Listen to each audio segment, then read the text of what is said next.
Hi there, this is Madhog. Have you been spending your holidays well and in good health? Well, I haven't.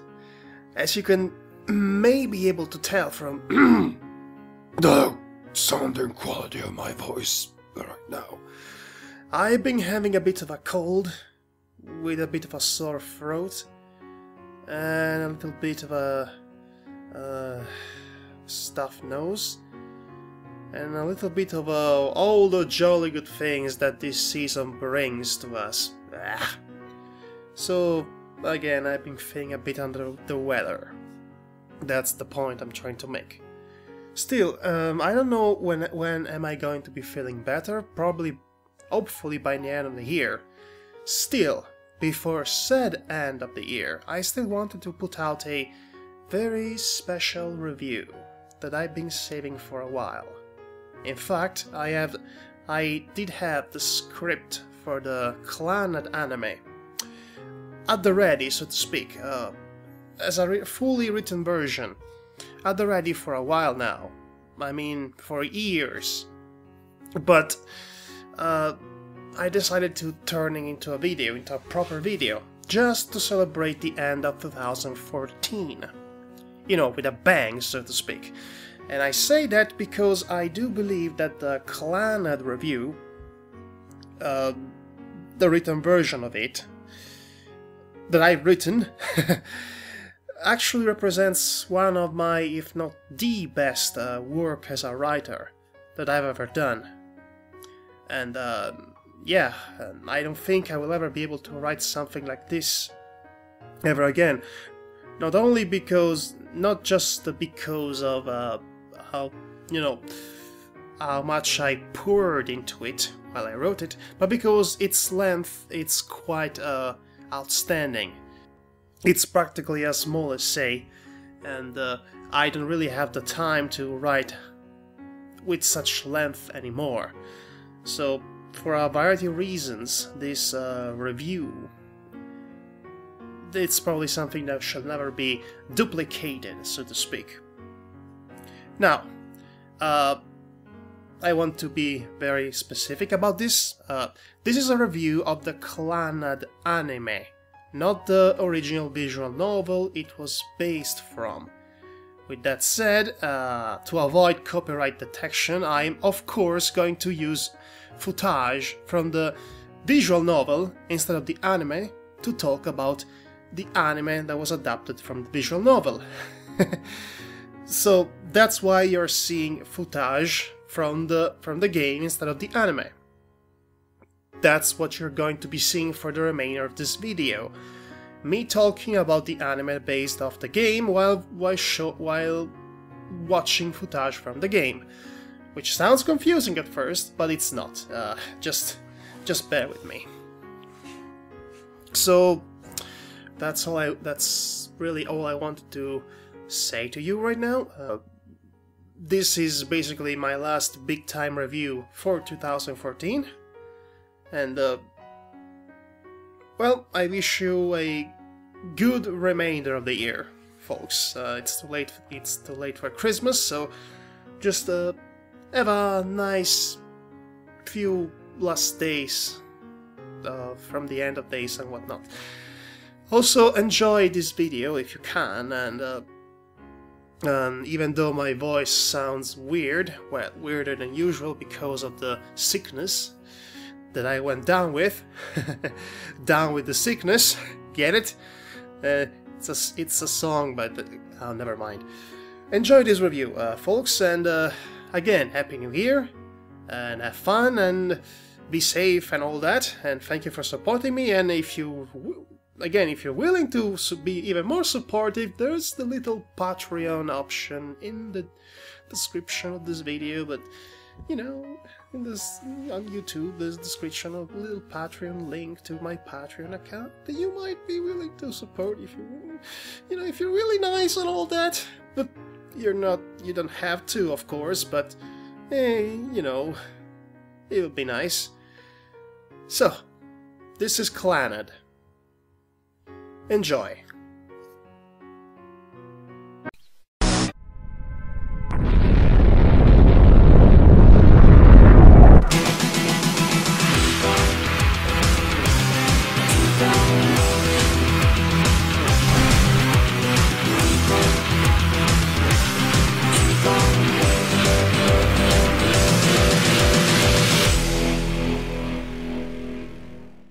In many ways, the Clannad anime represents the culmination of several bold achievements. It's the third and arguably best series in the ideal trilogy of Key's visual novels-based episodic renditions developed by Kyoto Animation after Hair and Canon. It's possibly the smoothest transition between the two media, choice-based interactive novel and Japanimation, and in the long run, it's probably one of the most tear-jerking narratives that's ever been presented in the form of a weekly TV iteration.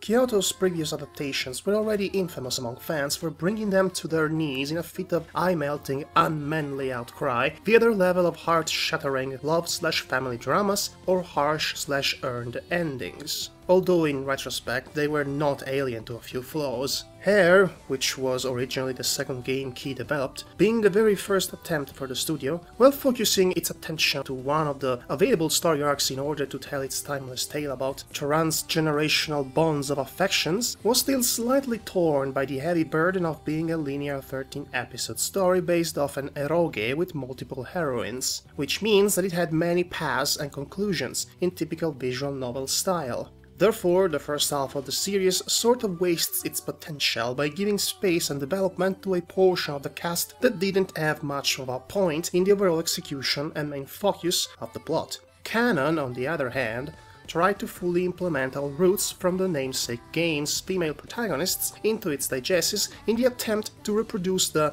multi-layered narrative style of the source material. The result was in many ways interesting, since it could be argued that the somehow off transition between arcs, aka main character solving problem with girl at hand before jumping to the next, while still maintaining a grip on a general plot direction, served as a subtly self-aware, straight-faced and emotionally sincere allegory of the average male love fantasy and how it projected itself in the cathartic experience of a visual novel's playthrough. Which is to say, it's a celebration of visual novels in general. To simplify what I just said with the use of a handy example, if Katawa Shoujo taught me anything, the appeal of heavy context-based games such as Canon, Hair, and even Clannad lies in their ability to provide the illusion of a quote-unquote real love relationship for the emotionally clustered mind of the average young adult gamer. Insert mean-spirited joke about otaku culture here. Canon was aware of it, but in an extremely subtle, symbolic and not disgusted way. But it still ended up feeling forced.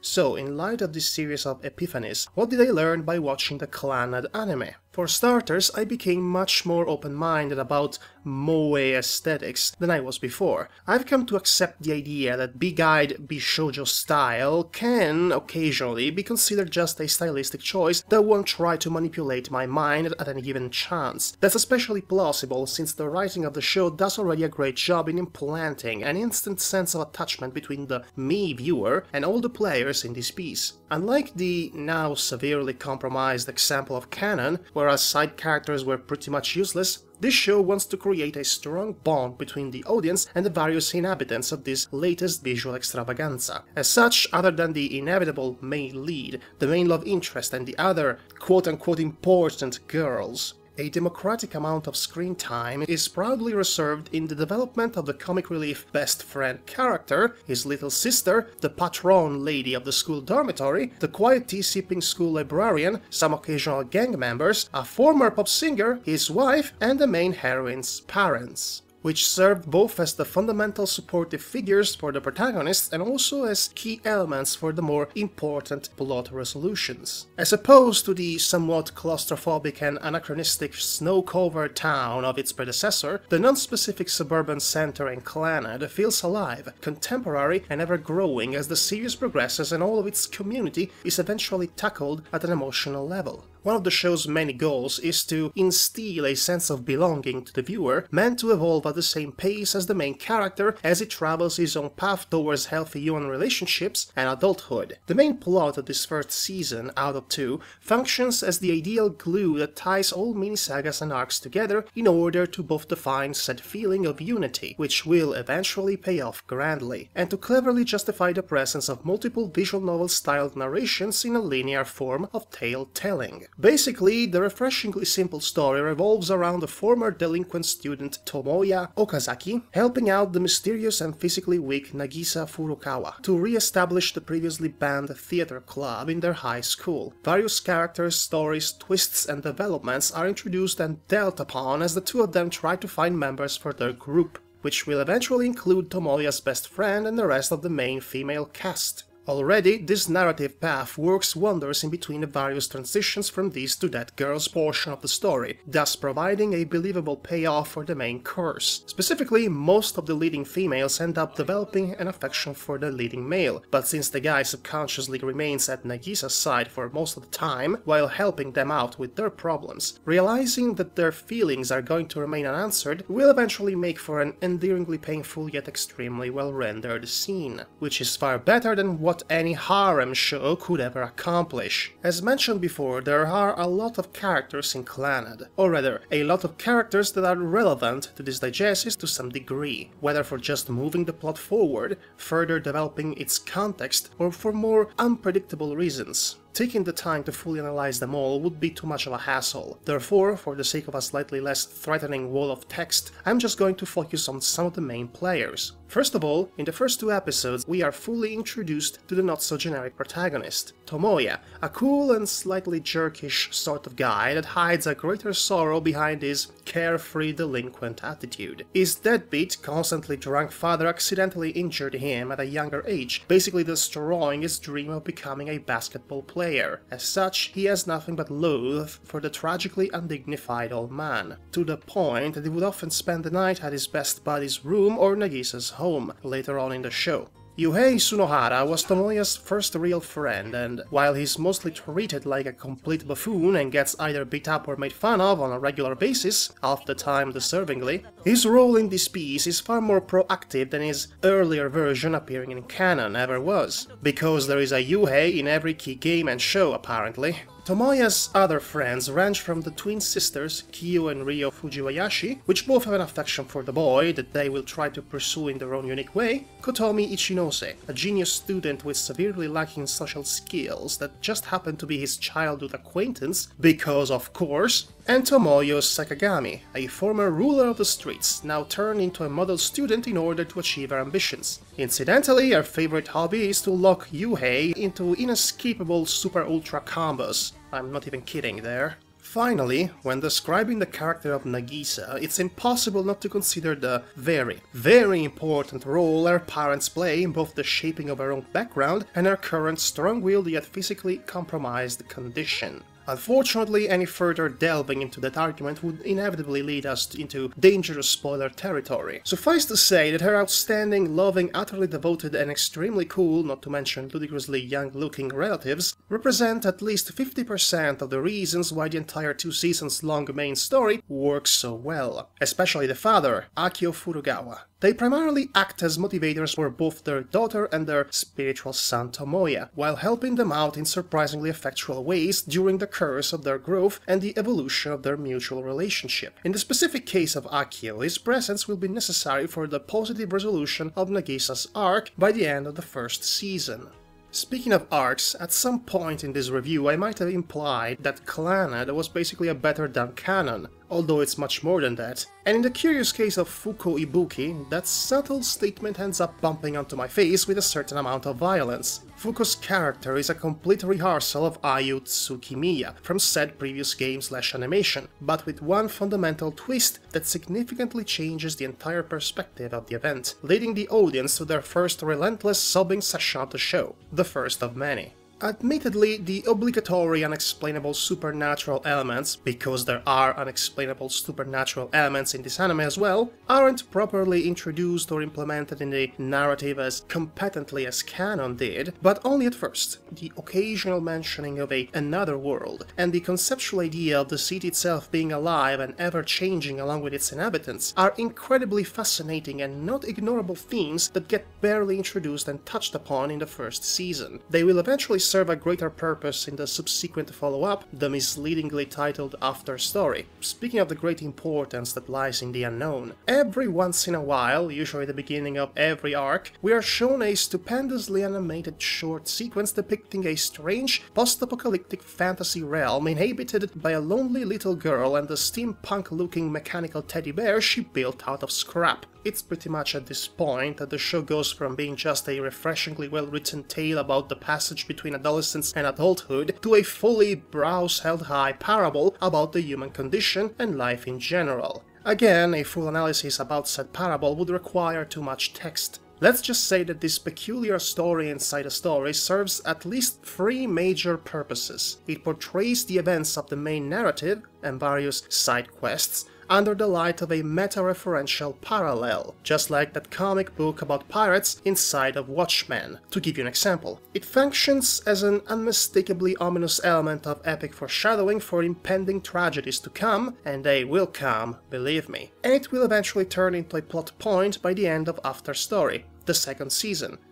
As for Season 1, that metaphor will end up having a much more humble and predictable role. In conclusion, Clannad isn't the full story, it's just part of it. Or rather, it's the prologue that takes upon itself to properly introduce the characters and their setting in preparation of bigger things to come in the sequel. It does a superb job in defining its context and situations, family and sentimental bonds, and the more visual novel-like scenarios. Even with a few holes here and there, it would still work perfectly as a standalone feature with a genuinely hopeful and more than deserved comeuppance for our beloved protagonists.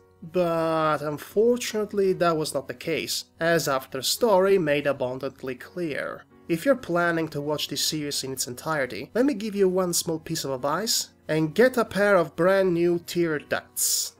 You're going to need them. As always, this has been Madhog Thy Master.